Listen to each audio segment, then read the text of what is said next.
ఒకప్పుడు ఒక చిన్న గ్రామంలో ఒక ఆకలితో ఉన్న పిల్లి ఉండేది. ఆ పిల్లి దగ్గరలో ఉన్న ఒక హోటల్ దగ్గర రోజూ తిండి కోసం తిరిగేది. ఒకరోజు ఆకలికి తట్టుకోలేక హోటల్లోకి దూరి బియ్యం, కూర తినడం మొదలుపెట్టింది.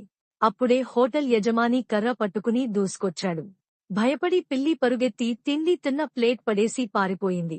రాత్రికి యజమాని ఆ పిల్లిని చూశాడు. ఆకలితో దయనీయంగా కూర్చున్నది. అతనికి కరుణ కలిగింది. తినురా బంగారు అంటూ ఆహారం పెట్టాడు. ఆ రోజు తర్వాత పిల్లి నిర్ణయించుకుంది, ఇక నుంచి ఎవరినీ అడగను, నేనే సంపాదిస్తా.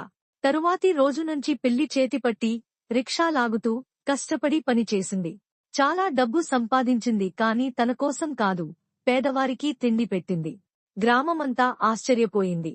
హోటల్ యజమాని ముందుకు వచ్చి అన్నాడు, నీ హృదయం మనిషికి మించి ఉంది. అందరూ చప్పట్లు కొడుతూ పిల్లిని పొగిడారు.